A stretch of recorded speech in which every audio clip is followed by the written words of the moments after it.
This is a presentation of the Oklahoma Sports Network.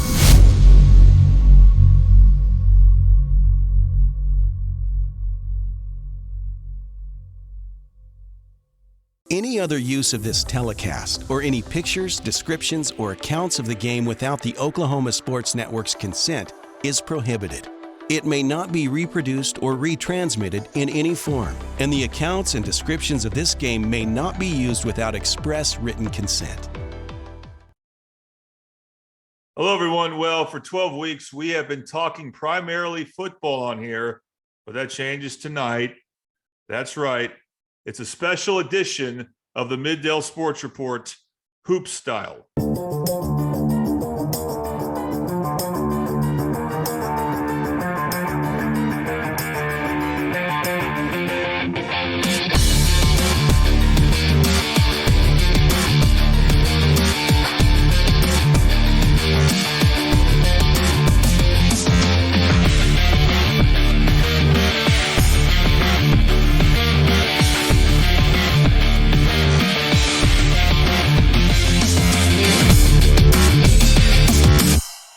Hello, everyone, and once again, welcome to a special edition of the Middale Sports Report, where I preview all 6 varsity basketball teams this year in Middale, girls and boys, Carl Albert, Del City, Midwest City. I talk with all 6 head coaches, so we got a lot to unpack here. We will start with the girls' teams and then the boys' teams, and of course, we start with Carl Albert. Smith drives, puts the ball up, no good, into the hands of the Titans. And that's it. Carl Albert moves on to state. Your final score, 55-42. And that was the Ardmore Network, which broadcasted the Carl Albert game last year when Carl Albert won in their area championship to get to state. And they got to state last year. And then we look forward to seeing what they can do this year. We're happy to be joined by their girls head coach, Kyle Richey. Coach Richey, good to talk to you again. And good to talk to you. Thank you. And so we just talked before a moment ago, and you said you're returning 7 of your rotation players from a team that made the state last year. And you made the state for the first time in how many years was it? It was our first time in 5 years. 5 years, okay. So, yeah. Very good. So that obviously means there's going to be a lot of high expectations for this year's team. Does that feel like something you have to manage, or is it a good thing? Oh, it's a good thing. The girls knew what it took to get there last year, and it's even going to be harder this year. We got to replace TC Traylor and Aaron Talley, and so, but like I said, got 7 of them coming back that were in the fire last year to get us there, and so we've had a great off season, and we've got a couple scrimmages underneath our belt. So we're working hard to try to get back to actually Norman this year. The state tournament got moved, so hopefully we can get there and stay local. Yeah, I was going to bring that up, so I'm glad I didn't interview you the day before, because I had no idea this was coming. You may have known this was coming, but this took me off guard. We had heard it through the grapevine that it was a possibility, and so when that came out today, obviously we got to get there, but it'll be nice to, if we can, to have it locally. Absolutely. And for those who are watching, this interview is being recorded on the Wednesday that they announced that these 5A and 6A state tournaments are going to be played at Lloyd Noble in Norman instead of ORU in Tulsa. And that does make it a lot more, or it adds some incentive. Not that there isn't plenty already, but you mentioned this as well. So I know it starts in the off season as far as building the team. And how did that go? The summer league and stuff like that, and those practices. How did that go for your team? Well, it was nice to have a summer league, and that we didn't get to have a couple years ago, but it was good. And then the off season had out of those 7 girls, 5 of them have been with me since August. Asha came from obviously a state tournament softball team, and then Ari Diaz came from volleyball when they made the state finals as well. So those two came in roaring and ready to go, and so it's been good. It's been good. We obviously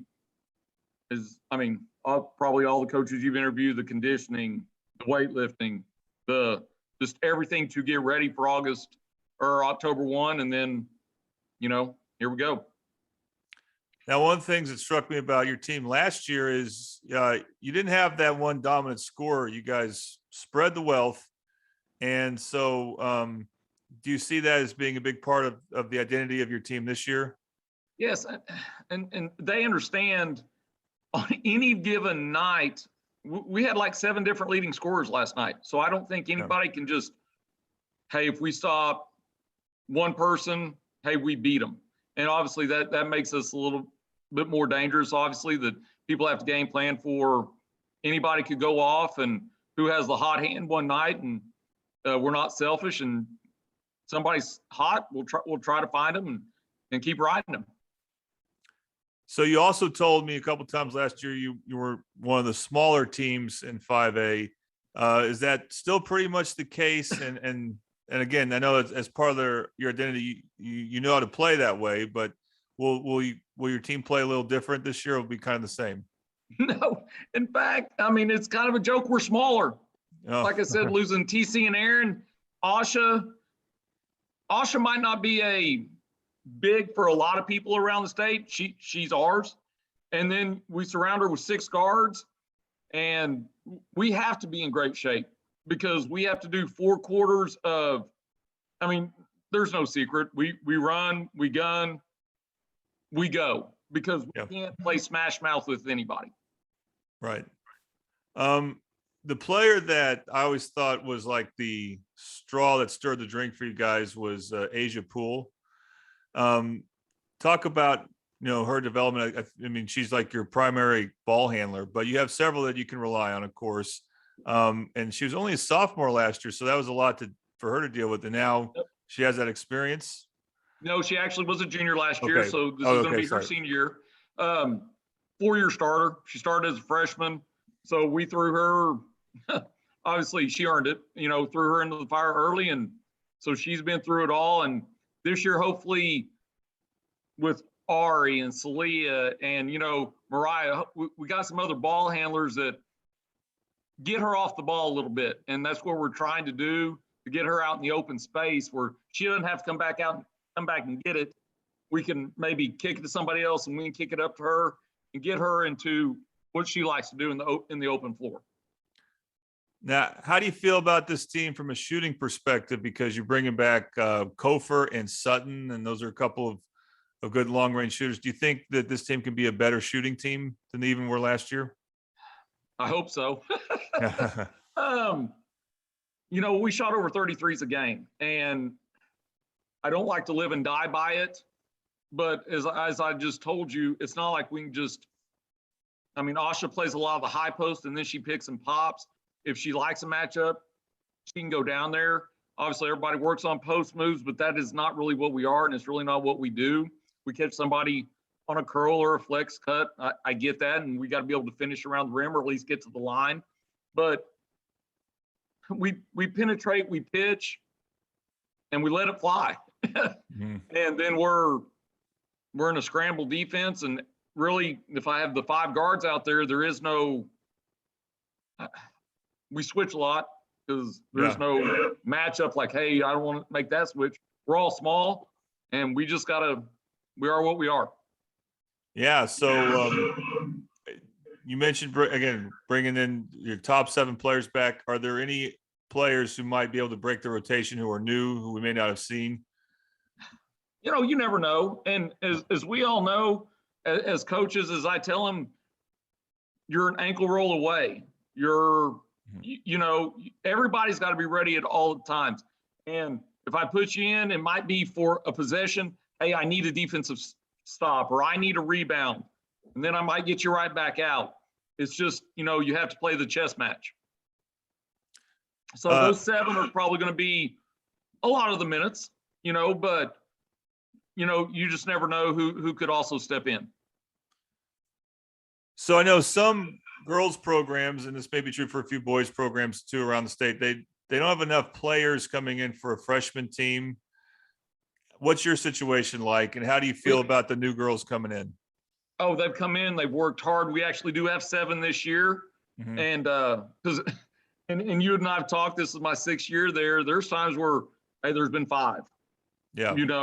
and so forth and so on. So, and it's just not Carl Albert. I've talked to a lot of coaches around the state that the numbers just aren't there. And a lot of people, and it's not just, hey, we're a 5A program, and so like I said, and I've talked to 5A, 6A coaches that they're going to coach. It's the same here too. So, but I like my 7. They go hard. In fact, they opened up Monday night, got a win. So that was nice. And they roll into the PCO tournament this weekend. All right, you mentioned tournaments. Talk about the tournaments you'll be in this year. I assume that once again will be your tournament in January as well. Right. We're going to go to the Duncan tournament in December. That's the first one we go to. And then as soon as we come back from Christmas break, we're going to make that long jaunt to Bartlesville, see some other teams from that side, and learn how to. And what I'd always preach was, hey, learn how to stay in a hotel, how to handle it, how to get up, because when we go to Tulsa, which we just talked about, it's in Norman this year. Yeah. I wanted them to understand the feeling. And so we'll go there, and then obviously host ours, which is absolutely loaded again this year. Right. And that'll be good for you guys. It's a great way to get ready, go into conference play, which we Yeah. had 4 teams from our conference make the state tournament last year. And then, so that tournament leads into playing our conference, and then obviously playoff basketball. And what was your reaction when you found out that Del City, which of course they got to go back and forth, but they're back in 5A, and then Midwest City, hard to believe, in 5A, and they'll be loaded. Man, I would not be surprised, as hopefully, obviously counting us, to see all 3. I mean, and I'm boys side and girls side, being Norman this year. I mean, they're Yeah. I think all 3 of us have a shot. So. Yeah. And are there a couple other teams in your conference that you think will be really tough this year that look forward to? El Reno's really good. Piedmont's really good.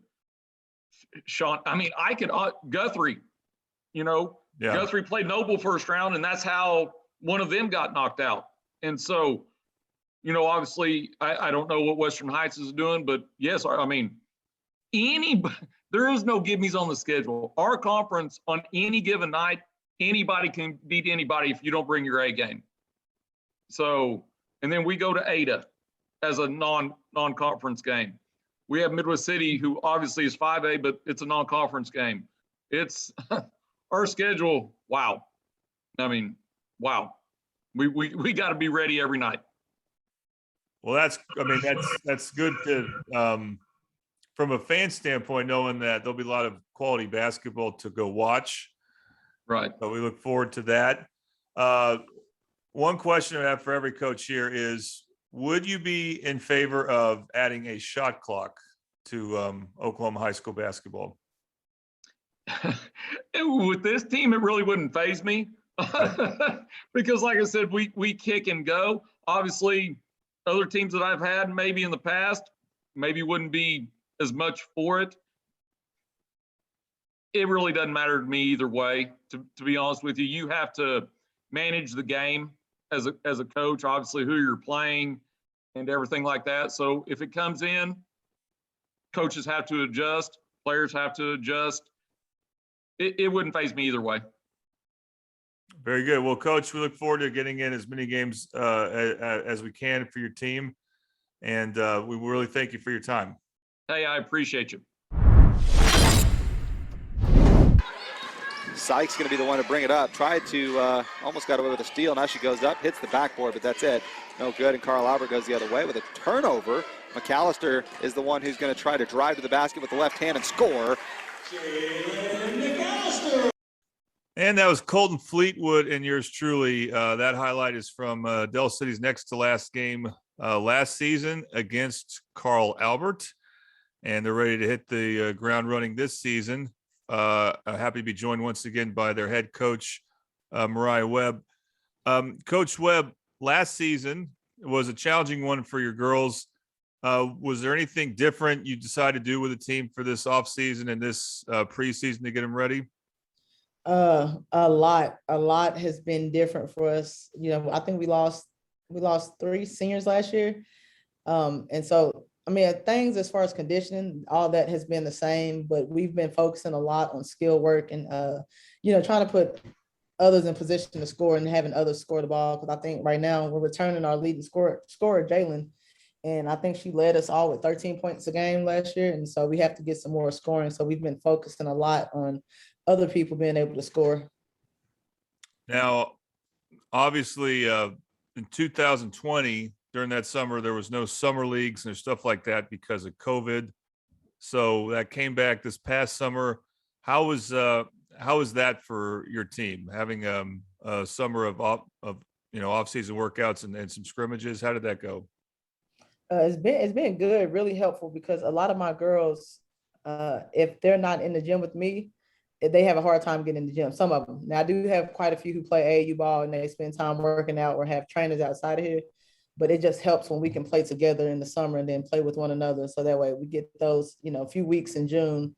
And then that way, when we come back to August, it's not brand new. We're not seeing too many new faces. We're used to each other.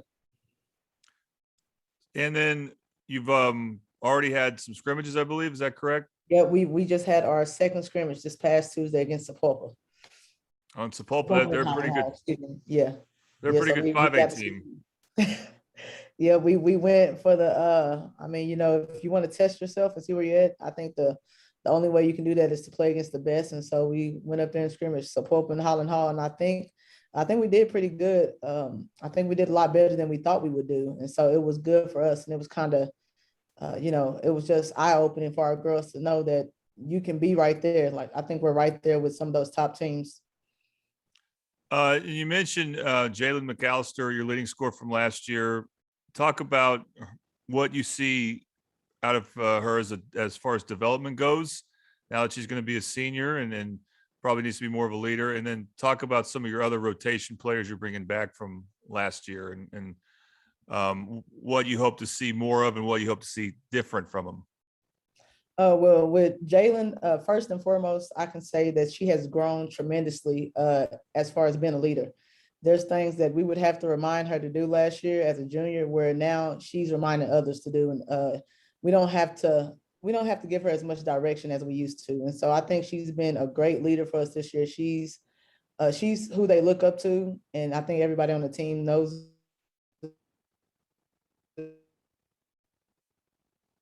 I want to help her game on the court, just because she's becoming more of a leader and she can kind of put them in positions when she needs to on the court. And then we also have Adrian Richmond coming back. She was a shooting guard. She's been a 2-year starter for us, so she'll be a 3-year starter this year. I'm not sure what she averaged last year. I have it in front of me. I think she averaged 6 points last year. And so we're going to look for more out of Adrian this year. And we need that help. Jalen needs that help scoring. And I think Adrian can do that on the wing. And we also have Summer Poe coming back, senior point guard. We have an incoming freshman who's 6'2", and so she's new, and you can tell she's getting used to the game. But when you get a 6'2" in the building, it helps out a lot. It changes the game plan a lot. And so we got some interesting role players, like I said, and that's Shelby. Shelby Thornton is a 6'2" freshman, and then we also have Nevaeh. And Nevaeh has been really good for us in these past few scrimmages, just with her athleticism. Like, she can jump out of the gym, and she can move. And so Jalen, Nevaeh, Adrian, and Shelby, that core group. And then we have a bunch of other girls like Angel. She didn't play last year. She was out with a back injury, but she's back this year. And so she's a 5'10" junior who's going to play some quality minutes for us. Okay, and you're talking about some taller players there. When you have that for you, does that change your defensive philosophy at all, or will you change it in other ways? A little bit, but not too much. My philosophy is going to stay the same, because we do want to use what we have, and that's athleticism, and everybody we have is athletic. So, we still want to get up and play defense and try to pressure people. Thing is now this year we do have a rim protector, so it helps us out a little bit more on the interior side of our defense. What was your reaction when you found out that you're moving back to 5A? I think you made state in 2020 at 5A, and then last year you had a 5A schedule. You just had to play in the 6A tournament, and now it goes right back to what you're used to. What was your reaction to that? I was happy. Of course, I think we all were happy. My entire staff, all the girls. At the same time, we do want to play the best, and so if we were 6A, we weren't going to complain about it. We just got to get out there and compete. But with us being 5A, we know that 2 years ago we made it to the state tournament 5A. So I think it was a confidence booster for our team this year, just knowing that we can play at this level, we can compete at this level, and not only can we compete, but we have a chance to go win at this level. Talk about who on your schedule think will be really tough. I know you play, obviously Carl Albert will be tough. They made state. El Reno, I think made the semifinals. So those are a couple of teams thrown out there, but who do you think will be some of your marquee games on the schedule? You named two of our biggest ones already, and then now we add Midwest City in the mix since they're 5A too. So it's no longer just a rivalry game. Right. Now it's a game where rankings matter, and we go head to head with Midwest City, and it's a rivalry game, and it's about seeding. So I think that's going to be one of the biggest games on our schedule, biggest and toughest. And I know they have a good team with a bunch of returning guards, so I'm looking forward to that game. And then, like I said, El Reno is good. They've been good the past 3 or 4 years, and then we kind of go back and forth. My first year they beat us. The next year I think we beat them to go to state. And last year, I think they beat us both games. And so El Reno is always a tough matchup for us. And same with Carl Albert. Carl Albert always has good players coming in and out. So those will be our 3 toughest games. And then with our conference, I think last year we had maybe 3 or 4 teams from our conference make it to the state tournament. And so, it's a tough schedule, but we'll be battle tested come March. And this is not a team you'll have to worry about in March, but it is a game that really intrigues me. So we're probably going to put it on the Oklahoma Sports Network, and that's your game against PC West. Do you expect that to be a real challenge too, I assume? Yeah. When we playing against, they have number 1 in the state, number 1 in the country, power forward and forwards over there. It's going to be a tough game. But at the same time, we have to go out there and play. Like we have to use we have older girls, and we got to use that to our advantage. And they're real young and they're good, but those girls can play. And so that's going to be a big one. And I know a lot of people want to see that game because they went to school with some of the players in middle school. And so some of my girls played with some of their players down at Dale City Middle School. And so it's going to be a good game. And talk about the tournaments you have this year. Is it the same as last year? Yeah, we'll be in Hera, then we'll go back to Bartlesville and sit in the Carl Albert Titan Classic.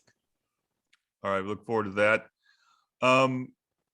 And so here's a question that just got added to my list of questions for coaches because it was an announcement yesterday as the time we're recording this interview. And that is the announcement that the 5A and 6A state tournaments will be played in Norman. What did you think when you found that out? I'm excited because the last time the state tournament was in Norman was when Dale City came up with this gold ball that we have. And so I think it's only right that it's back in Norman, and we have a chance to be in Norman and compete for it again. It's kind of falling into place and everything is lining up. Plus I like if we make it, boys and girls make it from the city, I think we have a better fan base whenever we play here. So I'm excited. Absolutely. Same assistant coaches or any changes there? For the most part, the same. I do have one assistant coach who is new. His name is CJ Harrison.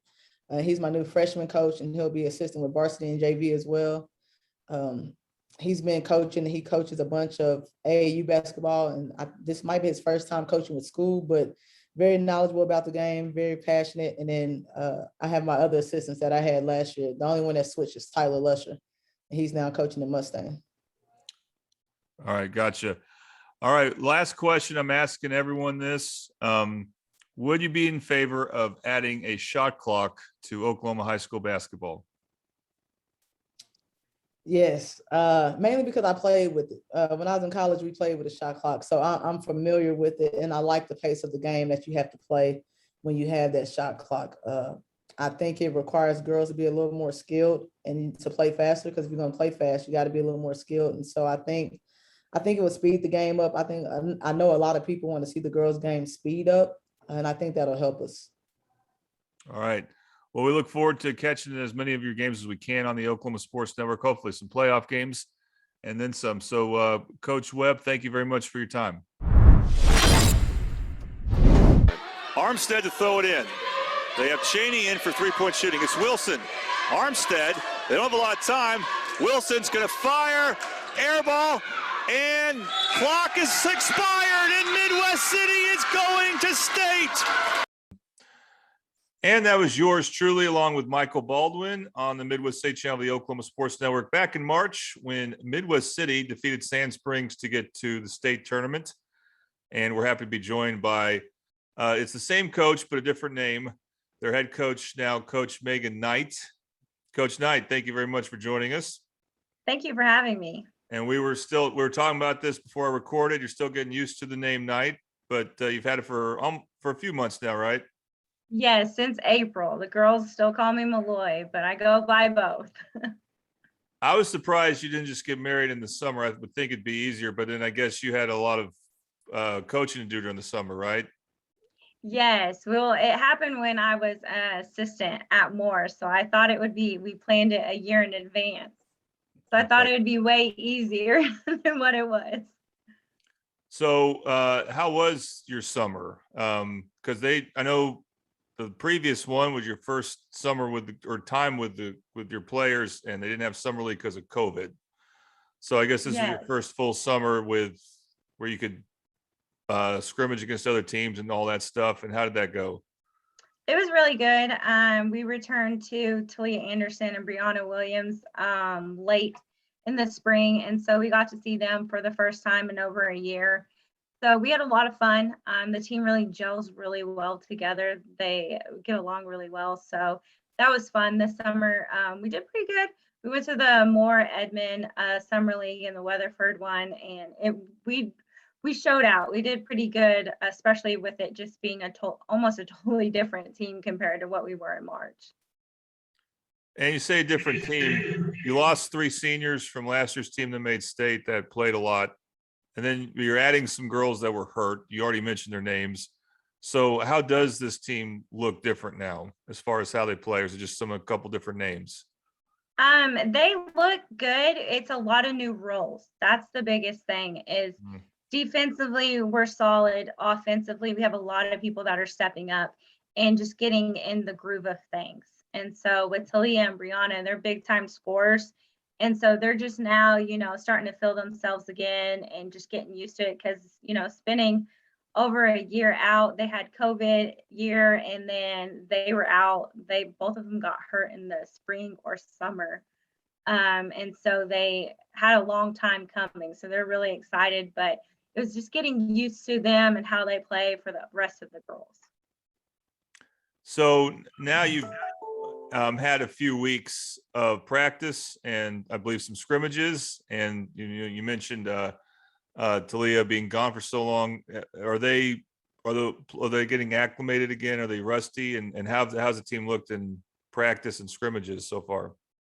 We're looking pretty good. We're, like I said, solid defensively. Offensively, we're just finding our groove now. It was a big hurdle we had to get over of, we missed Blesseth, we missed Kennedy, we missed Amber. And so we have a lot of people that are stepping up offensively, just finding their way through it. And so we looked pretty good this past weekend and just saw a lot of people step up.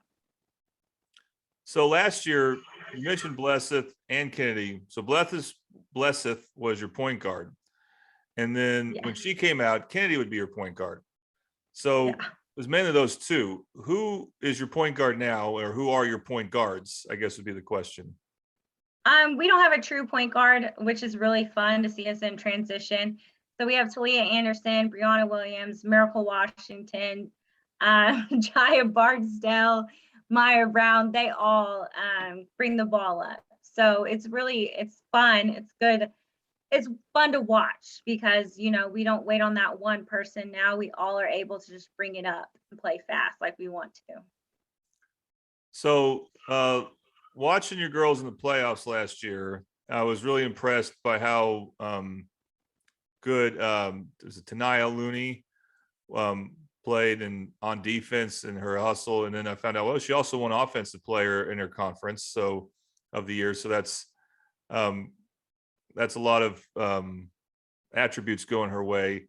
How is she now that she's one of your leading seniors?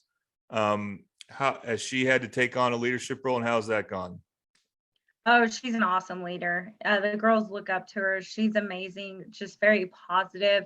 She's one that I can close my eyes, turn my back, and she's going to do whatever we ask. Offensively and defensively, she's solid. She's had a good preseason. And so I'm really excited to see what she does. She was just one of those quiet scorers that you didn't realize how much she did. And so we took her off the court. And so we're really excited to see what she does her senior year. She's actually signing tomorrow for track. And so It's fun to have a dual athlete that is so talented in both sports. Yeah, I was going to ask you about that. So I know she's a track star, and I believe Maya Brown and Miracle Washington are as well. Is that correct? Well, Maya Brown, she is a long jump person, so she's done really well. Last season, she actually hurt her groin or her hamstring, one or the other, and she struggled a little bit, but played through it and ran through it. And so she's another dual athlete for us. And so I'm excited to see what she does, off the court as well in the spring. And so does that show up? Do you see that from time to time in games of practice that you have these track athletes that does that show itself in many different ways? Oh yeah, their athleticism is awesome. It's a good thing for our program for sure. We have a bunch that probably should run track and they don't. And so I really pushed like, hey, you should go run, just something different for them. And something they could experience in the spring. All right. So you also mentioned losing Amber Guy, and you have a 6-footer, which is pretty tall for a high school girl, and Deanna Douglas. Yes.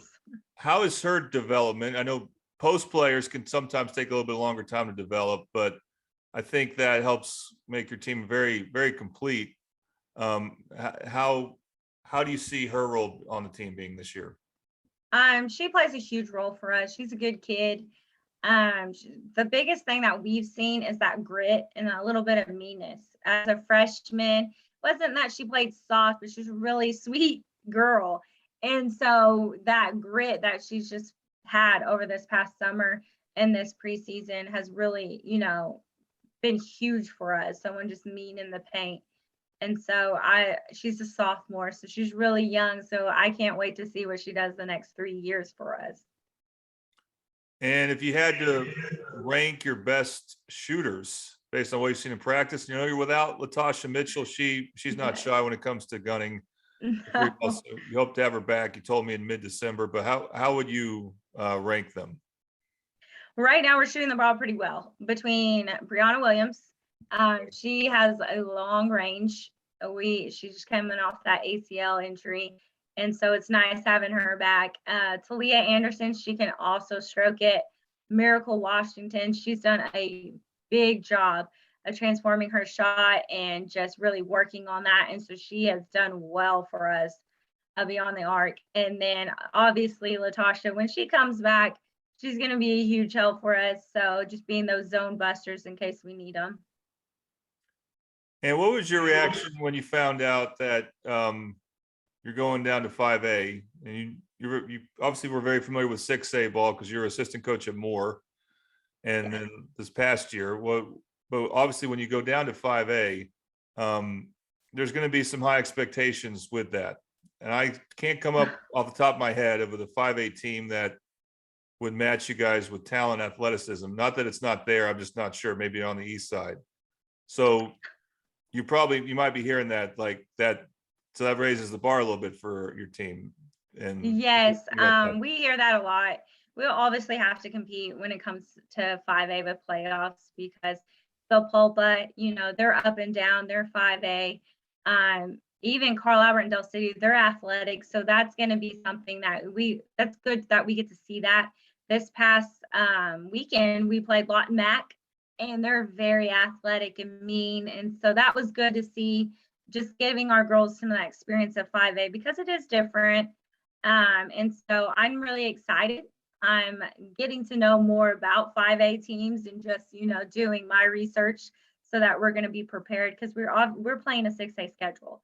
And so when we get to the playoffs, it's going to be a different type of game. And so I just preparing myself and preparing my girls for that opportunity when it comes. All right. So I was just saying that, yes, you are in a 6A conference, obviously with the Putnam City Schools and Choctaw. Who do you expect to be formidable out of those teams? Putnam City West, we saw them this weekend. They're solid. They have a bunch of young sophomores, and they're really talented, really tall, lanky. So that will be a good experience for us. Choctaw is always going to be solid. He does a great job over there, and so that will definitely prepare us for what we need to get ready for playoffs. We're also in the Norman tournament. So that's a strong one that just came out with the bracket. And so we'll see Lawton Mac first. And then possibly, hopefully, if we can get by Lawton Mac, we'll see probably a PC West or a Norman North. And so that will also get us ready to go. Very good. Well, we look forward to seeing that. And I think your other tournaments are over the holidays. You go to Ardmore. We actually go to Enid, which still a draw. Will be good. It's a new one. And then we'll go to John Nobles. Okay. All right. Yeah. And so that'll be another tough one. They've added some more teams like Broken Arrow, they've done a really good job with them. Yeah. And another thing that went down today. So this interview's on a Wednesday, about 8 days before this will air. They announced that 5A and 6A tournaments will be in Norman instead of Tulsa. What was your reaction to that? I'm really excited for that. Actually, just changing the atmosphere, not being far from home, which will be cool to have our fans out if we get that opportunity. So I thought it would be great for, especially for us on our side. I know people up in the Tulsa area probably aren't very happy about it, but I'm really excited for it if we get that opportunity for sure. Yeah, it's more centrally located. So yes. Same assistant coaches? Yes, we added one, Courtney Jones. She actually played college basketball for me when I was the head coach at Randall University. So I'm really excited to add her to our program. Yeah, I think she recently joined Middle City High School. Yes, she teaches science at the high school. So she's enjoying it so far. So. Well, teaching a core subject and coaching basketball can be a lot, so go easy on her. Okay. Yes, she has her hands full for sure. It's not like teaching PE. No, I have it way easier than her. Yeah. All right, last question, Coach. Would you be in favor of adding a shot clock for high school basketball in Oklahoma? I personally would be. It's not going to affect the style that we play. I think it would prepare them for college basketball. I know other people that are more disciplined, I guess, and like run a lot of sets. They're not going to be in favor for it.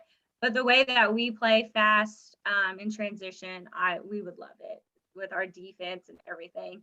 I think it would just be good for the girls to just get prepared for that next level as well. Absolutely. All right. Well, Coach, thanks again for your time. We look forward to covering your team first game December 14th against Carl Albert. So looking forward to it. Thank you for your time. Thank you. Fortunately, for the MacArthur Highlanders, their storybook season has come to an end with a silver ball opportunity. Ball goes up in the air by Harrell. Carl Albert, champions, gold ball winners in Class 5A. They didn't get to play last year. They made up for it in a big way. And the audio you just heard with the video spliced onto it was the closing seconds of Carl Albert's state championship win last March when they beat Lawton MacArthur. And that's Eric Sherman, yours truly, seen and heard, I should say, heard on the Carl Albert channel of the Oklahoma Sports Network. And we're happy to begin our boys basketball preview with Coach Jay Price of the defending 5A state champ Carl Albert Titans. Coach Price, good to have you on again. Yeah, thanks for having me. Yeah, you bet. And so let's start with this. Just talk about what a special group of guys you had last year. And I believe not only were they a great group of players, but has to be very encouraging for you. I believe you had six. You said you had six starters. Basically, you had six top-level guys who you would rotate in and out. And I believe I noticed on social media that they all found somewhere to go to college and play basketball. Is that correct? That's correct. Yeah, we actually signed 7 guys to go play college basketball. One of our guys that was he was a single sport basketball guy, didn't play quite as much, but he found a home as well. So we actually signed 7 guys to go play college. The other 4 seniors I had, 3 of them signed to play football and the other one signed to run track. So 11 seniors, all of them in college for athletics right now. So yeah, that's a big loss. It's a big loss, but it has to be rewarding and to see that they're moving on and talk about what made that group so special. Well, they came in, and I have to remind them of this often because they kind of poke at our young guys right now about how far behind they are and all that, but they were just the same when they were sophomores. And just to see them develop as individual players and also as a team to culminate with a state championship is really what's rewarding. And as well, on top of that, we won the academic state championship. So it shows their commitment to, the classroom as well as their basketball. And I mean, just a great group of kids, hardworking group. They really came together, meshed together, and certainly played really well together. So we're kind of trying to recreate that same vibe right now with our young group that we have, and hopefully it'll play out in the days to come to be as solid a team as that group was. Yeah, we're going to get to them in a second, but just a couple more things about last year's team. Now, a lot of coaches will make it a priority to see their players play in college, and now you got all these guys in college right now. Are you going to be able to make that extra trip to watch them play? We actually just printed all their schedules off the other day, and there are a couple of dates where 2 of them play each other, and so we can catch two or 3 of them at the same time. A couple of them went to the same school together, so we could actually get 3 of them in one game, and we're trying to find the dates for that and trying to at least get to one game if I can before our season gets too busy, because then it's really hard. But yeah, I'd absolutely love to. I'd love to get to see them at the next level for sure. That's going to be an interesting challenge with all those guys. All right. Yeah. And also, what's it like after you win a state title, the aftermath? You had spring break and then you come back and you had like a pep rally or celebration at your gym. And just, do you feel like is there an extra hitch in your step those next few weeks after winning, even though at some point you got to think about next year? Yeah. I mean, you definitely, it's something that comes around so rarely, to actually win the whole thing that you want to take time to enjoy it, so we kind of took our time getting the rings put together and how we wanted them designed, because we wanted them just right. And, just kind of going through some of the postseason stuff that we had to do and fundraisers to try to get the rings paid for and, ordering all the state championship stuff. It gets to be kind of tedious, but it's a great problem to have, and it allows you at least some time to enjoy it as you're going through it. And then, at some point in time, there's a time to go, okay, that was awesome. That was great. And we got another group now. We got to start getting ready for next year. So, but man, it's a cool experience for sure. So you lost 11 seniors. I don't think at one point, I don't know if you had any juniors on your roster. So it was like a couple sophomores, maybe a couple freshmen, I noticed. And so, it's such a young team. And I know it starts with summer practice usually. And I assume there was some semblance of summer league again this past summer, which we obviously did not have in 2020 because of COVID. How did summer workouts and any summer league scrimmages you have? How did that go? So we host our own. We had a team camp at our place. We went to Mustangs team camp, and we picked up a few other things along the way and played a couple of. Well, we went to UCO's team camp as well. So we probably got close to maybe 20 games in around that. And so it was good to get to see some of these guys, get on the floor, see some things we need to work on. level of improvement, kind of get an eyeball of kind of where we feel like we fit in, with 5A and what we're going to need to get back to the top. So we had a good summer. We got to see a lot of kids, of course, a lot of the football kids that we don't have right now. We got to see them in the summer, so we could kind of evaluate those guys. And, so it is what it is. You got a new group. You're going to have new challenges, a lot more coaching and teaching involved where we're at right now than last year. But, we're hoping it'll end up paying off. So have you had any scrimmages yet? And of course, obviously you're doing it without some players that you'll rely on later on, but does that affect how you schedule scrimmages? No, not at all. I mean, our scrimmage schedule is straight 6A schools. Everybody we have is a 6A school. We've scrimmaged Edmond North and Edmond Santa Fe so far. We've got Jinx, Edmond Memorial, Mustang, and Southmore on our schedule for scrimmages. So, we're going to see good teams. We're going to see well-coached teams. And I wouldn't have it any other way. I mean, we need to know right now where we are and kind of where we need to be. And, we always feel like we try to schedule as tough a schedule as we can, whether it's scrimmages, tournaments, whatever. We try to get the best, and we feel like that helps you get better faster and understand where you are. So it's been, the interesting part is, like you pointed out, having some guys coming in from football, which they'll go a ways. I mean, they're good enough to win the whole thing, and it's even enough in Class 5A where they could get knocked out if they don't perform well. But, still knowing here at Carl Albert, they got a chance to win the whole thing. We may not get them for a while, but it'll change our dynamics once we get them. But the kids we have right now, we're still planning on going to play with.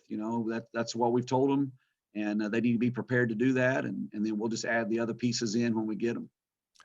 So the one player I remember who was in the rotation for you as a sophomore last year amidst all those seniors was Jordan England. Yes. So I assume he'll be someone you rely on. Who else has stood out for you as far as some of your basketball players that aren't in football so far? Yeah. So we've got Jordan, again, like you said, he's kind of our leader, our go-to guy. He's the one kind of guiding the ship for us right now. And then we've got kid that moved in, used to be at Carl Albert, homeschooled for a while, came back. His name's Hayden Silsby. He's a senior. He'll help us a little bit. And then we've got a pretty heavy sophomore group right now that we're going to rely on quite heavily. And so far, we've been really pleased with their progress, particularly Jaden Mott, big 6'6" post kid. He's really making some strides and learning some things about how to compete at the 5A level and move into a varsity situation. And so been real pleased with him. And then, we've got Mason Novotny, Hutch Russell. We've got Ryan Reynolds, Casey Baker. Those are all sophomore kids right now that we're rolling in. Another junior guard, Jamar Barbie. Jamar didn't play a lot last year, but he has developed some, and he's helping us out a little bit as well. So we're just trying to find what pieces are. I couldn't tell you what our starting five is. Couldn't tell you what our roster is right now, really. But yeah, I've asked. Yeah, right. So we're just trying to find out who's going to be able to get it done early on, until we add those other guys to us. So then we look at the football players. Now you're used to this, obviously. You're used to not having football players till maybe the season's already started, a couple games in. Yeah. So now last year you didn't rely on them a lot. You had your core. This year they're going to be perhaps a bigger part of your core. And the one name that I already brought up to you before we started this interview is Tayshawn James, because he helped you once he got healthy in the state tournament, and he's playing football and playing very well. Talk about him and a couple other players, and then what's the challenge of bringing in those football players late, which again, you're used to that. Right. Yeah. So yeah, like you said, we're used to that process. And, I make it clear early on with everybody, look, I'm going to tell you guys something. If a football guy comes in from football and he's better than you the day he walks in the gym, then he's better than you. Sorry, but I'm not going to hold it against him for going out and being a football player in our school and for our football program. If he's a better player when he steps in the gym that day and you've been practicing for 3 months, then he's a better player, and we're going to plug him in. We're going to get him to work. And so, we just have to help. Everybody has to understand that. And, we share athletes around here, and that's just got to be the way it works for us. And it's done that it's been good for us in the past to do that. But Tayshawn, man, he just brings such a competitive nature. He's just such a fierce competitor. He's a great athlete, and he'll bring some really quality, just effort, defense, energy, enthusiasm, to our team when he shows up. Putting an athlete like that on the floor, obviously helps you pretty quickly. And then Quincy Hopkins will be another one. He's a sophomore. He'll be coming in from football. And we've got Demarion Brown.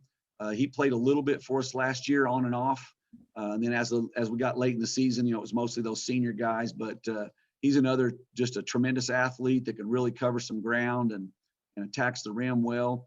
And then the quarterback, Reed DeQuazy, that moved in. Reed played with us this summer, and he showed some signs of being able to help us out as well with his toughness and just his energy and athleticism. So, we're going to add some athletes. We're going to add some speed, some strength, and hopefully we can kind of make all that mesh together. And it'll take us a bit. And we kind of know that every year, that going through Christmas break and trying to figure it out through that and through the Mustang tournament, that we may take some bumps along the road, but we're getting, trying to figure out the dynamics of our team and how everybody fits together. So with all these sophomores you're relying on, are you still going to field the JV team, or is it going to be the freshmen kind of playing in both games, freshman game that week and JV, or how's that going to look? Yeah, what we usually do, my philosophy is if you're not a senior and you're not a starter, you're playing JV. So, Okay. We'll do that. Some of these guys will be kids that might start one game and not start the next game, so they'll play JV if they're not starting. And we feel like the most minutes we can get out of those kids, the more experience we can get them on the floor, the better off they are. And, as the season wears on, we get into the grind of January, February, we'll back off of that a little bit, but, and then we'll start pulling some of the freshmen in, letting them play some JV. But, early on, they need all the minutes they can get. So we'll have them play, we may limit their JV minutes so they're not dying when it gets to varsity, but if they're not a starter, they're not a senior, they're going to be on the JV bench and on the floor playing and trying to get better. So for your schedule, you have the Titan Invitational, I believe, in early December. Yeah, CA Festival, right? Yeah. Yeah, Carl Albert Festival. Yeah, and then that will probably be more than likely, we'll see how it goes. And we hope for Right. Carl Albert to win in football, but more than likely that will be games where you're shorthanded. But that's something you've had scheduled for a while with Heritage Hall and Ardmore, and was a different fourth team this year. The fourth team will be Douglas this year. Yeah. Bishop Kelly was in it and they bowed out. And so we added Douglas to it. So we release the schedule. We'll open up with Ardmore on that Thursday and then play Heritage Hall on that Friday. So Two teams you're familiar with. Huh? Two teams you're familiar with because you played Ardmore twice in that Right. tournament. So Yeah. I saw that second game. It was very interesting. And so you don't have any December tournaments. Is that partly because of football? You deliberately do that That's and correct. Yeah. Yeah. And so, We don't play the early one. We're playing the Holiday Classic over at Mustang. yes. Their holiday tournament over there. So that gives us some time to get in the gym. I shy away from that early December tournament because, it's just too tough to get those footballers in and try to play 3 days in a row with them. And it's just not it's not a good advantage for us. It's really not beneficial. And you won that Mustang tournament last year. And I got to say, I love that tournament because I think having a tournament during the holiday stretch is great if the players can be there because there's no school that day. And I think it just makes for an easier time. Yeah. And then are you still going to do the Bartlesville tournament, correct? And you host your tournament. Is that right? Yes, sir. That's it. Yeah, those are our 3 tournaments: Mustang, Bartlesville, and the Titan Classic. Okay. And you're the first boys coach I've interviewed so far. So I had to ask someone this. Are there any rule changes or different rules they may emphasize this year? Nothing major. I mean, a few things on how they're going to call I think they changed some of their terminology and stuff like that. But I mean, as far as the game itself, I think it's very similar. There's always some discussion about cleaning up the physicality around the basket, and free throws and stuff like that. And then hand checking is always an issue. But I think overall it's very similar to what it's going to be or what it has been. So what was your reaction when you found that Del City's back in 5A with Midwest City? It seems like Del City goes back and forth a lot, and now Midwest City's in 5A. Was that surprising, or you probably were expecting it? surprising and disappointing. Can't say I was really fired up about that. This will actually be the first time that I know of ever that all three of us will be in the same class. Yeah. And, adding, Dale City, like you said, they're up and down. We've had to battle with them, at both levels. And it was nice last year because we were both able to win it in separate classes. And then now they bump back down. And so they'll be one of the better teams, I feel like, in 5A. And Midwest City is always, at the top. They're always good enough to be at the top of any class. So we know they're going to be very talented. So, I mean, in my best hopes that I can hope we all three make it to the state tournament somehow. I'm not sure, where that's going to play out, but there's going to be a lot of good teams. Adding those two back to 5A is going to really stretch the West Side particularly and make it that much tougher. So, I don't know if we're in the conversation with that right now, but we hope to be, come February that we're maybe good enough to have a shot at it. But I know both of those two teams are very quality, very well coached, and they'll be tough. They'll add some big firepower to Class 5A for sure. Yeah, and then we found out today that state tournament and the next 2 years will be in Norman after being in Tulsa. Now you made like 11 in a row, something like that from 2010, yes. 2021, and then that is and that you can include 2020. Of course, that unfortunately wasn't played. So you're used to making that trek to Tulsa. What was your reaction to finding out that it'll be in Norman now? Yeah, I mean, I think it's a good deal. It's fun to travel, but also, it's tough to get kids on the road, staying in a hotel and that kind of stuff. Now, one of our philosophies, the reason we go out of town on a tournament like Bartlesville is so we can teach our kids how to do that. Teach them how to stay in a hotel, teach them how to be on the bus on time to prepare themselves being out of town and living out of a hotel to be able to play. And we feel like that's been successful for us to at least prepare for the state tournament. And, now that it's going to be here, there's also advantages of that. Those kids sleeping in their own beds, you can get a more normal schedule and things like that. And now you got a chance for more fans to come, your student body possibly to get there. And that really helps out. And, we fortunately, this is not a prediction, but it's just a cool thing is, back in 2007, when we won our first state championship, it was at the Lloyd Noble Center. So, we've done this before and played around here before. And so I think it'll be nice. It'll be a nice change of pace and certainly give our fans and parents and school a chance to watch us if we're fortunate enough to make it there. All right. And same assistant coaches this year?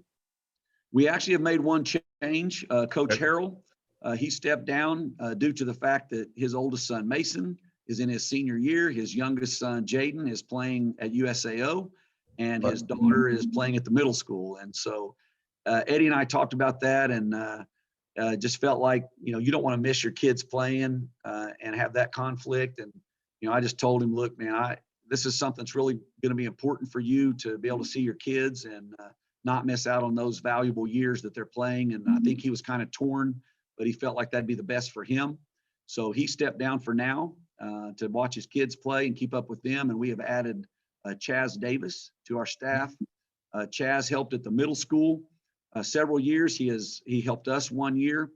He was in UConn the last several years and is now on our staff as an assistant, and he'll be handling the JV duties and things like that. So. All right. And last question, are you in favor of adding a shot clock to Oklahoma high school basketball? I'm kind of either way. I'm not a proponent of it. I'm not an opponent of it. I think it could be okay for our game. I don't typically find that at the 5A, 6A level that it's much of a problem. Most everybody's pretty fast paced and athletic and they get after it. But I think, there's some benefits to that, I think, that would help push the game along. But it's either way for me. We're not a team that's going to slow it down and hold it for a minute and a half or so. There's times in the game which we'll try to kill the clock some if we can. But, for the most part, the way the game's played now, even if you're trying to hold the ball, you're going to get a foul or you're going to get somebody's going to get a steal or something, or you're going to give up an easy bucket, so it doesn't happen a whole lot, but I'd be okay with it, but I'm not going out trying to make it happen either. All right. Well, that'll do it. Thank you very much, Coach Price. And we look forward to covering at least 3 of your games on the Oklahoma Sports Network and hopefully more. Sounds good. Thanks, Jordan. All right. Sherrod Davis dips, shoots, and he sinks it! Sherrod Davis gives Del City a 3-point lead. JVC at the inbound, gets it to Spotwood. Spotwood rushing the floor. He loses the basketball moment to Padula. Padula shoots, no good! It's over! Del City is the state champions in 6A, baby! And the audio you heard was Colton Fleetwood and yours truly announcing Del City's championship game, state championship game victory over Edmond Memorial last March. And the video you saw was from the NFHS network.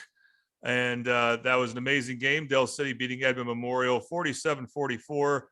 And now they're ready to win another state title or go for it. And I'm happy to be joined by their head coach, Lenny Hatchett. And Coach, let's look back for a second. I mean, we talked about it at the time, and it was such a high for you. But what comes to your mind first when you think about that game last year? Oh, you know, just the resilience of all those players that we had, and you know, a lot of the things that we kind of went through throughout the year. It was just kind of a magical moment, so to say, for the community and the school, and just those kids that, you know, they finally got something I thought they deserved, and they worked for it. And you know, a lot of people didn't think we were going to be able to even get to that point, getting moved up in class to 6A, but I tell you, they were really a tough group of kids, you know, mentally, physically, and just knew how to win games. Yeah, you know, I've heard another high school coach say that in a close basketball game, you know, or a relatively close game, there's going to be 3 runs and you want to have 2 of them. And what made that game so fun is there was 5 runs and you guys had 3 of them. And it was just, so the game of runs was just so amazing to watch go back and forth. And I do also remember, and I was very honored to be at the celebration you guys had a few days later at the Del City High School gym, and I think you guys went to the state legislature as well. So talk about the celebration that kind of took place those next 2 weeks. It seemed like, I mean, in being your first time winning a state championship, what was that like, the aftermath? You know, it gets a little bit overwhelming, you know, because when you win your first one, you don't really know kind of what to expect and all the things that you're trying to do for your kids and families.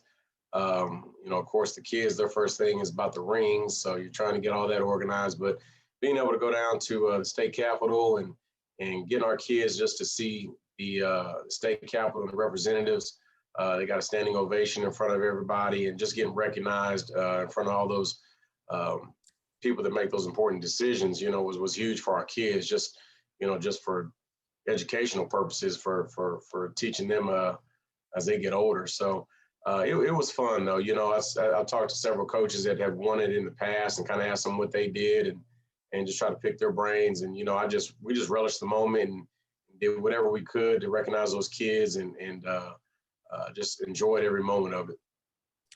So now you're replacing 3 senior starters, and what a trio they were. So they all contributed so much in that game, and you were showing a video on Twitter recently of Keandre Young hitting a 3 in one of his first games at Valparaiso, and I believe Sherrod Davis is at UCO, and I don't remember where did McAllister end up going? He's over at Southwest Christian, over there with Coach Rollins. Okay, so but those 3, I assume, are doing well. I know you keep in touch with them. Yeah, they're doing real well. They're all playing. They're all playing as true freshmen, which is really tough to do, especially at that level. But they're contributing at some point for their program, and I'm real proud of them. Really, really proud of those guys. All right, so now we can focus on your returning guys. And what was interesting is while you guys were making this run the state tournament, I wasn't aware of it until I went back a few days later and looked. But your big man, Brandon Garrison, and he was starting to get D1 offer after D1 offer, and it kind of accumulated or kind of wound up where I think it was around May, after completing his sophomore year, he got an offer from Kansas, which is such a huge deal to get when you're getting an offer from Kansas in basketball. But what is it that makes him such a good prospect? I really think that a lot of it's his upside that he has. He's got really good length to him, but he's just not just a 5 guy that can just sit around the post. He's got a pretty good little mid-range touch, but things that the people that really like, some of his attributes that he does is he runs the floor extremely well. He can defend. He defends really 1 through 5 because some of the defensive schemes we run, he's got to guard people on the perimeter. And the length that he has and the way he can move, really helps and could definitely transition for him at that next level. Now, during your state tournament run, he didn't score a lot for you guys. But what is his offensive upside? Has he because I know you're probably going to need him to score more for you for this next 2 years, right? Yeah, he's done a really good job this summer of really working on some of those skill sets of being able to score on around the block. And, we're going to emphasize trying to get the ball into the post. I mean, I'd be dumb if I was not to try to get the kid the ball. But the thing about him that's really nice is that he's very unselfish. He passes the ball pretty well. He's got good vision. He tries to keep all his teammates involved. And, when he can do that, it makes him, to me, really tough to guard. He's got a long ways to go, and he knows that. But he's definitely a kid that we're glad to have over at Dell City, and he's very fun to coach. Yeah, we didn't give enough attention back then that he got the game-winning block, basically. And I think that was a huge play. Huge play coming over from the backside and getting that block on Padulia. Because from my angle, it looked like it was going in, but he got a piece of it to alter that shot, and it definitely changed the game. Yeah, it was a brush block. Bill Russell would have been proud. Yeah. All right. So then the other starter you have returning is Terry McMorris. And he's another guy that you could see a lot of athletic ability in him. But again, he deferred to the seniors.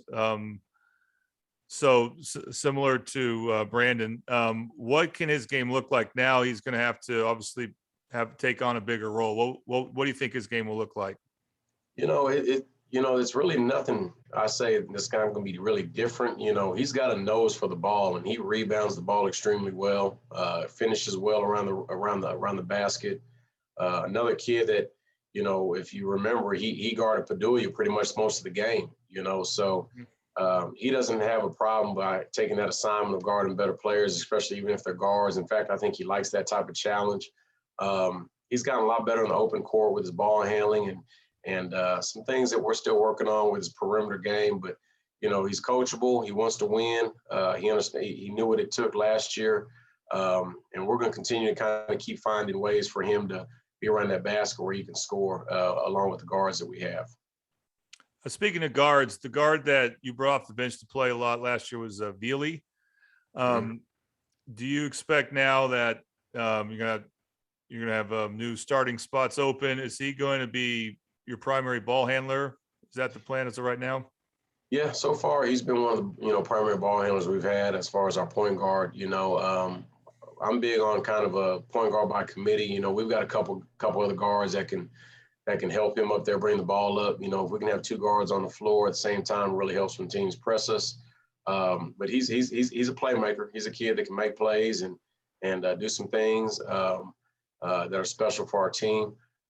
He's fun to watch. He's explosive when he's really getting downhill and staying under control and taking care of the basketball. But him and we got another young man by Kalen Godwin that played a little bit last year, Percy Green. And Jake Ford, the kid that can handle the basketball with his eyes, and he's strong and powerful, and we trust him with the basketball in his hands as well. Yeah, so we remember Jaden Foreman was in the rotation for you a lot, and of course we know him from football because he's a Division I defensive lineman for the football team. Now you finally got him this week because football had a tough loss against Sand Springs, but. What do you think Foreman's game, again, another guy who has a chance to expand his role, what are his best attributes? We just want him to stay physical, but under control without fouling. He can compete on some offense or some defenses, should I say, just with his size, and he's got some deceiving quickness. He's extremely fast. He's very agile. He's got great footwork. He's a guy that can play inside, outside. And that's something I believe that we're going to be able to hopefully expose on some teammates, especially after he gets in basketball condition and get into the gym. But I've been very, very surprised. He played, we've only had 2 practices, and he's really came in some really good shape. He's kind of thinned down a little bit, and he's really explosive getting off the floor. So those things are going to really be able to help us. And then when you sent me your roster a few weeks ago, and the 2 interesting names that stood out to me, because again, I'm following the football team, are guys with D1 offers in football. One of them is Kenijah Thomas. What type of role could he have? Because we know he's a great athlete, great in track, and he's going to be a Division I football player. What can he do on the basketball court? Well, the 2 sports that you named, the things he's able to do over there, he's got speed. And that is the one thing that he's able to do. He's able to cover from sideline to sideline, baseline to baseline, and he does it really well. He's another kid that he's going to know his role. He's not going to try to do too much. He's going to do things we ask him to do. And he's a guy that comes in and can really put in some energy for us on that defensive end and cause the tempo to go into our favor. A really strong, athletic kid that just has a nose for the ball again, especially when we're in press situations and just on the ball defense. And that's the thing I think that we're going to have a little bit more this year than we have in the past is a little more depth, even from last year, just for a lot of those guards being only juniors this year. They got a little bit of experience last year as sophomores. And then the other one name that stood out is David Stone, because he's the highest ranked sophomore in the state in football, and he'll have a chance to go anywhere he wants for football. And we know a big part of that is not just because he's big, but he's obviously extremely athletic. What is his game like on the basketball court? He's tough to guard. He is an extremely strong kid around the post. When he sits down on some people down on that block, he's hard to move. And he's got, I call him vice grips hands. Like when that ball gets in his hands, it's not coming out. And he's got a real good understanding of getting good angles around the basket, knowing how to finish. A kid that just loves athletics. He enjoys being coached hard and enjoys being at practice. And those kids are hard to find nowadays, especially when he's getting that type of attention with the recruiting that's been going on. And that's something that we've enjoyed at Dale City that Coach Jones and I talk about. We try to keep our kids as humble as possible, that knowing that, you only get one high school career. Let's go out there and enjoy it. Let's have fun. And I think that's why we share a lot of athletes, and our kids are successful at both. So could we see him playing alongside Garrison at the same time? Yeah, you could probably see that. That could possibly happen. We could have possibly him, Garrison, and Terry out there on the floor at the same time. So we're going to try to see how teams match us up and try to expose their weaknesses and see what we can get.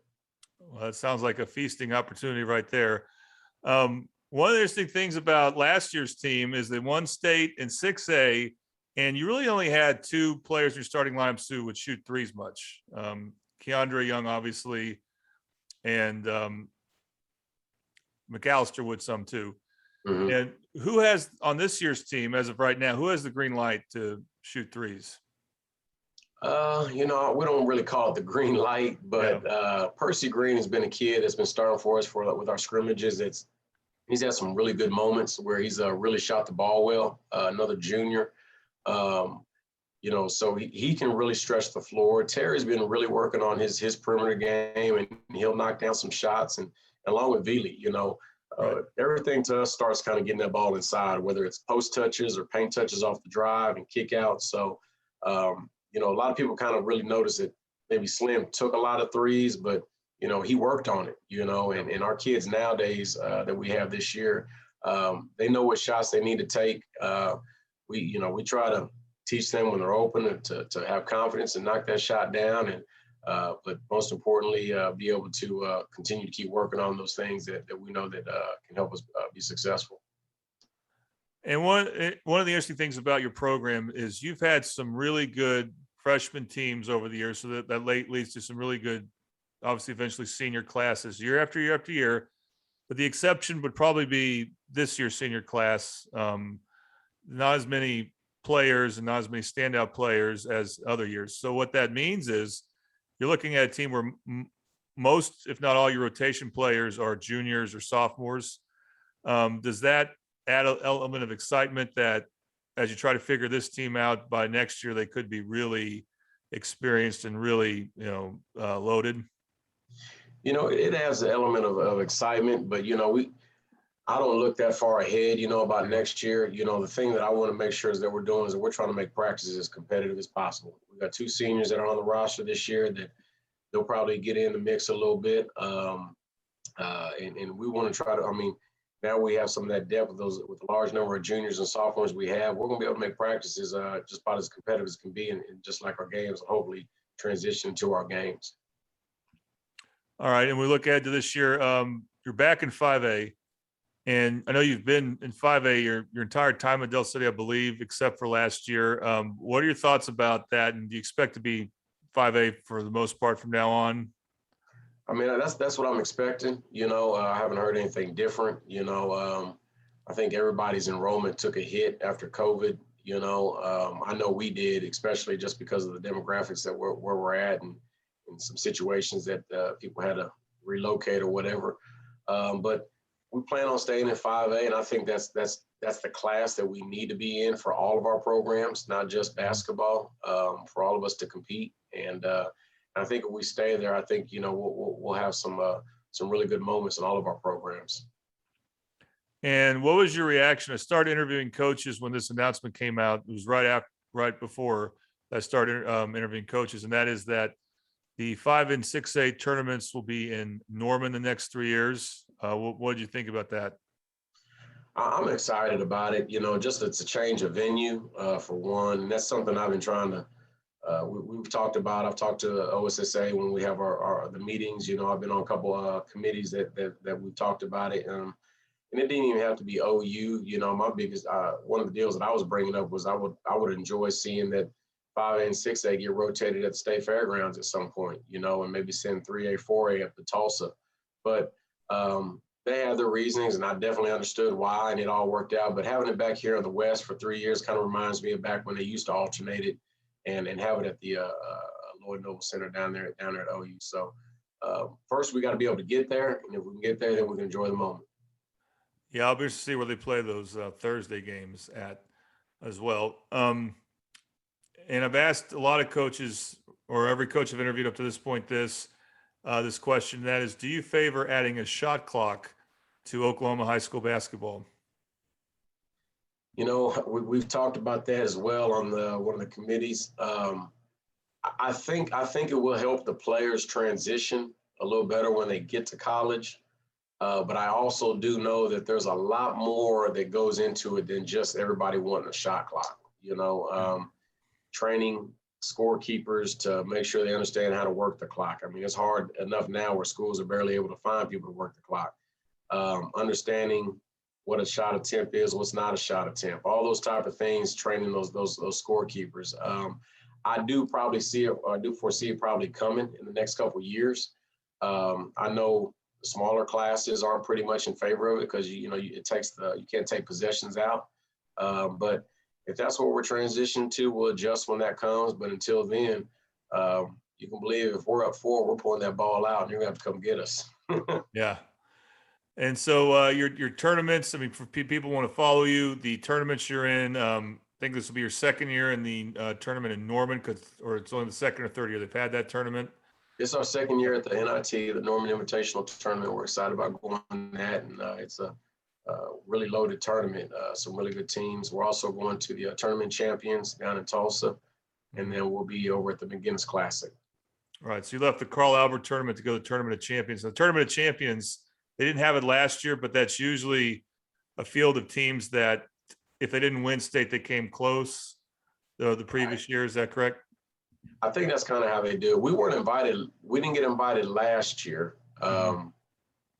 Even coming off that 2020 year, we didn't get invited. We wouldn't have been going there last year. But when they invited us this year, that's just one of those high prestige tournaments that you never want to turn down. You want to let those kids get that experience, and they treat you so well up there, and the competition is great. We're excited about being invited back to it. And that was the reason why we got out of the Carl Albert tournament this year.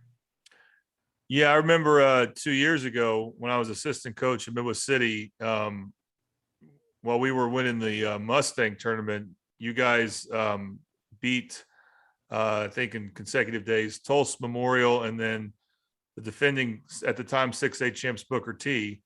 And that's when and Booker T brought most of their best players back. That's when I was thinking, okay, Del City's going to be for real. And unfortunately, that may have been your best team. You just didn't have a chance to go for it because of COVID. It was a very talented team, fun team. Those seniors were my first year at Del City when they came in as freshmen. Nate Goodlow, Montre Crutchfield, and all the Kyra Williams, all those guys, they were such a close-knit group. They enjoyed the game and played well. That was a game that really kind of, springed us forward to our season. In fact, that was Javion McAllister's first game he started as a junior. We put him on Bryce Thompson, and that kind of gave him so much confidence. He had a great game that night. But like I said, it was great competition. Booker T was tough, getting to play against 2 Division I players currently now.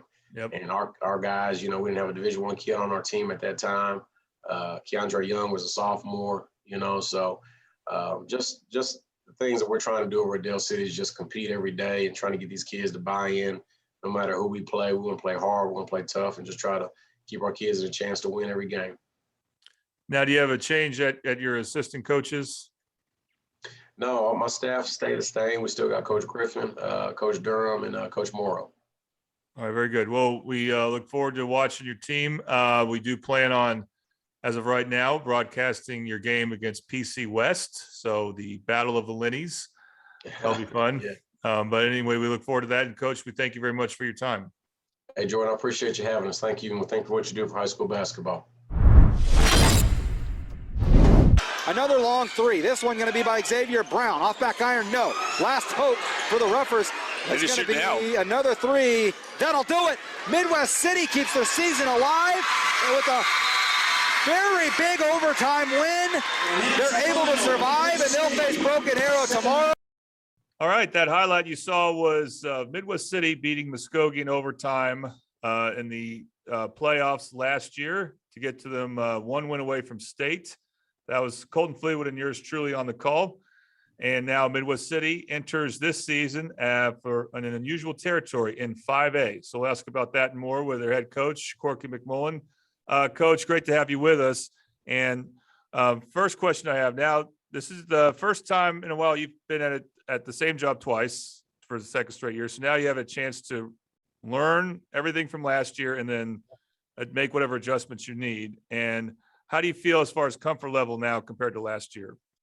Oh, a lot better. I mean, that was a good group we had last year, and we've certainly missed some of those seniors. But I think anytime you're in your second, especially third year, but second year, there's a little more of the guys know what to expect, and they kind of know what you're trying to do. So we're actually pretty young and experienced. We only have one guy who played meaningful minutes last year in Kevon, but the rest of those guys were in the program. So it's definitely comfort level, I would say, is a little better for sure.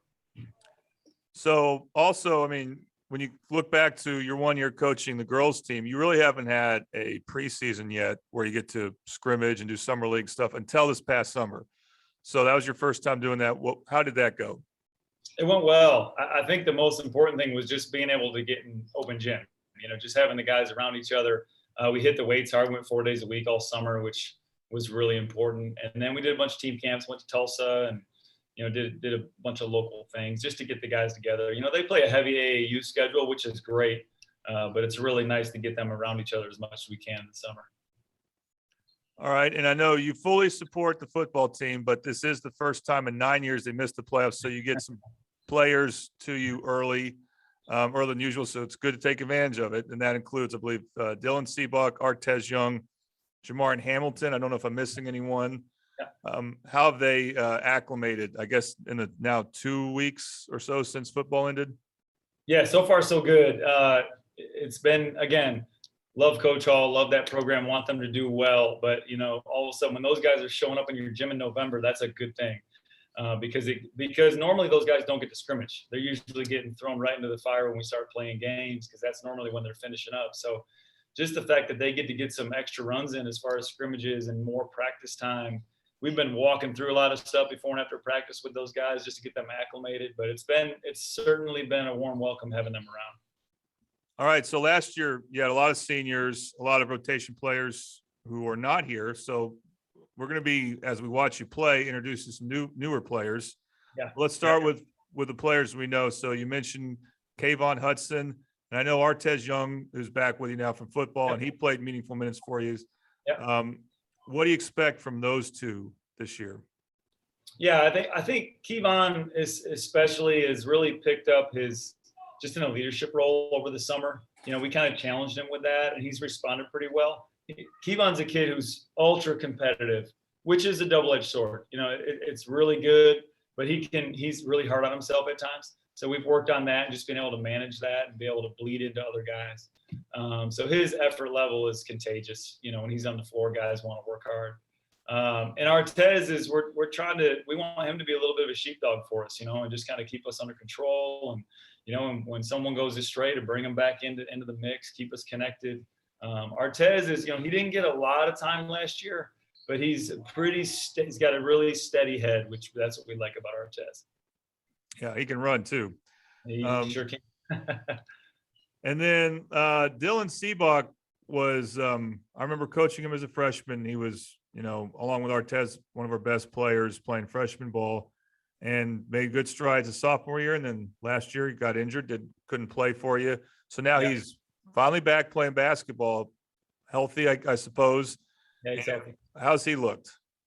Oh, good. I mean, he uses his body. We really missed him and Jacoby, his cousin, last year. Those guys were both out, and that hurt us a little bit just because we didn't have much beef inside. And Dylan is, talk about beef. I mean, he can throw his body around. He manages his body well. He's not reckless in there. He's got really good feet, and his hands are getting better. He's someone who there was a time where a lot of times football guys just say, oh, we'll just get him in there and use their fouls. Well, he'll certainly do that, but he'll help us on both ends of the floor for sure. He's pretty intelligent too. That's the other thing. He understands what we're trying to do, and he'll keep guys on the same page. Very strong too. Yeah. And you mentioned Jacoby. Now, the transformation he's had since his freshman year is amazing. Just seeing him in the hallways. Yeah. He's so trim now. Yeah. And then I've seen videos of him dunking the basketball with ease on Twitter, and he could always shoot. So obviously he's grown on that. And what type of role do you see him playing for your team?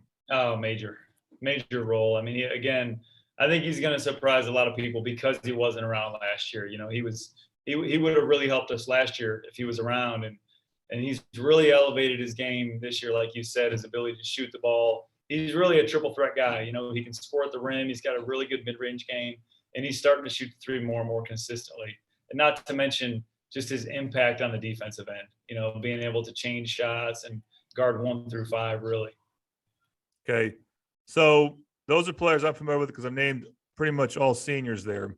I know you got a few other seniors who might be in the rotation, and then a lot of juniors you're bringing up who played JV ball, and I'm familiar with them when they were freshmen.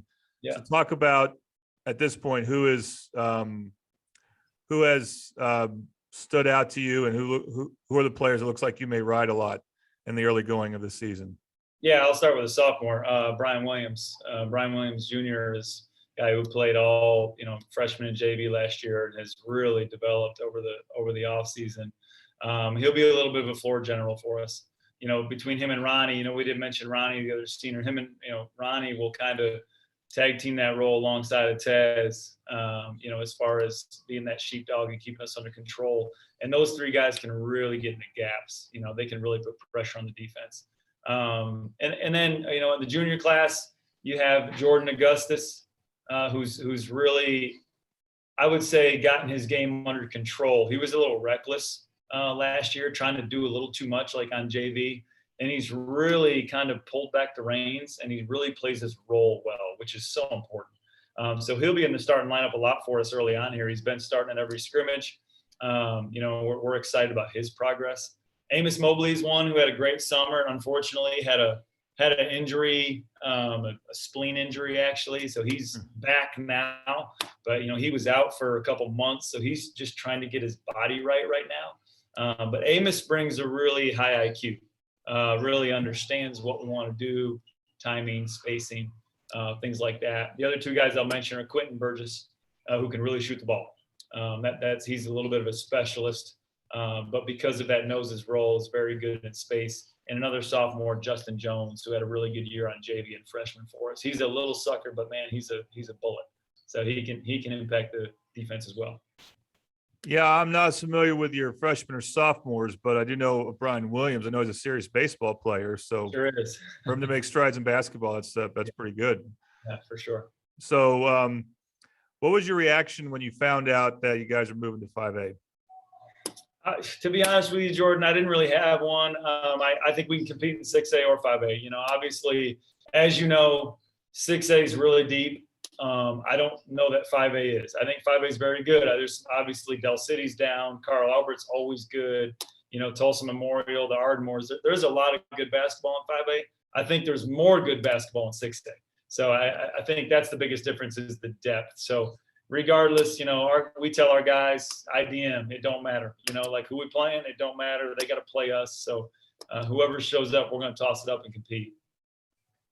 Now that you have a lot of different players than who you played last year, and a good coach will adjust to the players he has, the personnel he has, is your philosophies on offense and defense changed a little bit, much the same, or how would you describe that? Yeah, it's certainly changed. Not a lot. We're going to play a little more up tempo this year. Last year's guys just wasn't their personality. This year it really is. I think it really fits our personality well. We're going to get up and play, put pressure on people for most of the game. We'll have a couple different defensive packages we can keep teams off balance with. And then offensively, we're going to open the floor a little bit. We got a bunch of guys that can get downhill and get in gaps, and we want them to be able to make plays in space. And the great thing about, well, I say great, I actually hate it, is there's no shot clock.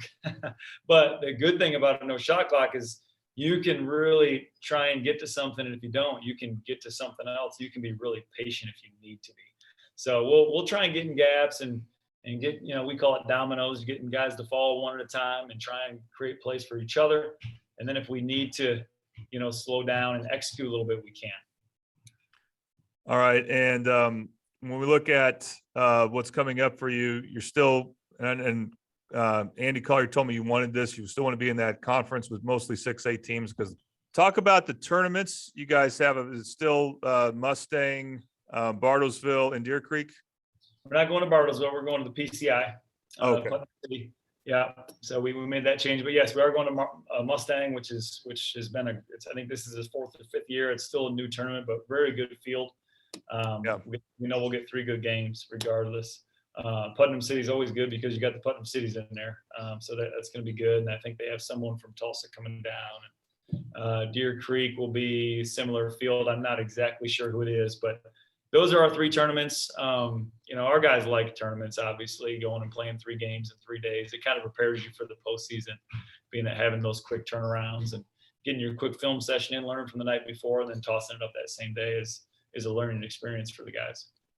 I love that Mustang tournament because it's during a week of no school. So it's just basketball. That's all there is. Yep. So I think that's really cool.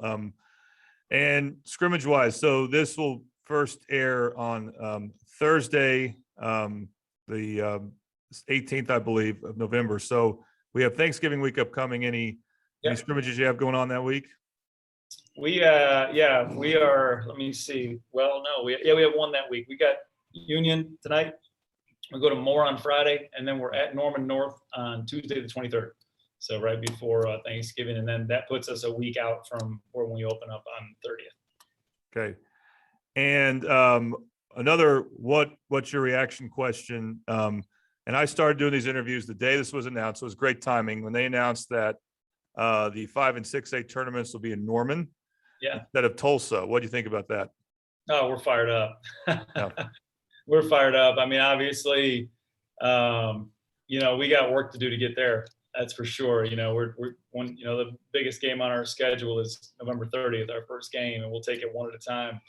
But obviously that's exciting for the guys, not only because it's close to home, but I mean, it's OU, you know what I mean? We have a lot of guys that really admire that program, great players, great coaching staff, and that'll be a really fun place and a great experience, you know, if we can end up playing there. Yeah, and then 5A, who knows? Because like you said, it's not as deep, and Carl Albert, they don't have as many of their seniors back, so they're going to be new, and so it'll be very interesting to see. Last question. So I've been asking every coach this. You didn't know, and you already answered it, but I'm going to go ahead and ask you anyway. Are you in favor of adding a shot clock to Oklahoma high school basketball? And the reason I ask, or what I want to preface that, is that most coaches have said, well, it wouldn't affect us because we play up tempo. But I think I'm guessing you would look at it from like what's good for the sport, and you would be in favor of it.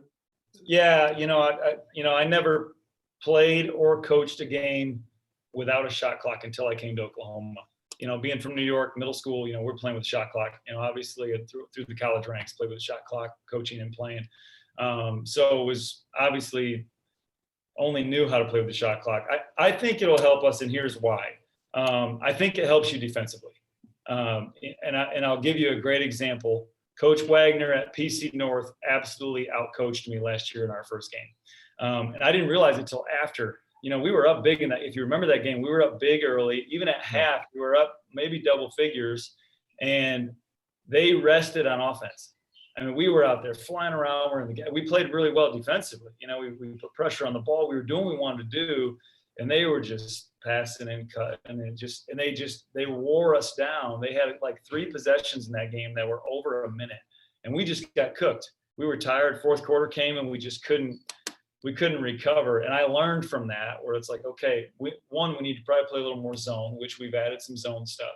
And also it changed how I think about offense too.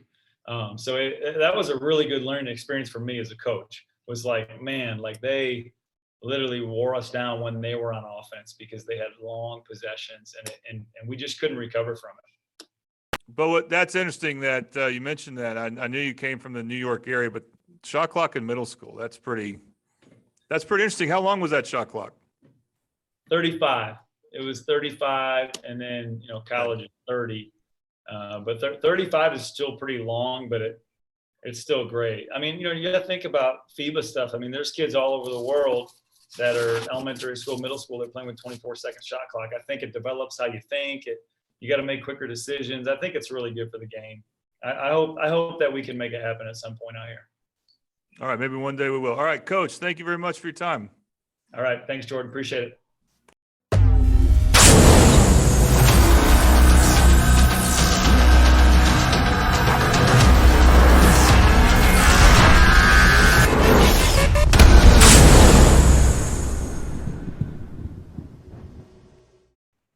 Once again, I want to thank all 6 coaches for joining me. We look forward to following all 6 teams this year, as all 3 schools are in 5A, so it should be very competitive. Our first basketball broadcast will be December 14th on a Tuesday. It's Midwest City at Carl Albert, girls and boys. And then Friday, December 17th, we hope to have Putnam City West at Dell City. We're looking forward to those games and the rest of the season. And just to remind you, the Middle Sports Report, Week 13, will be back this upcoming Wednesday, the day before Thanksgiving, and we'll see how long we keep that going. It depends on how far Carl Albert gets, but we look forward to following all that. You are watching the Middle Sports Report once again on the Oklahoma Sports Network. Any other use of this telecast or any pictures, descriptions, or accounts of the game without the Oklahoma Sports Network's consent is prohibited. It may not be reproduced or retransmitted in any form, and the accounts and descriptions of this game may not be used without express written consent.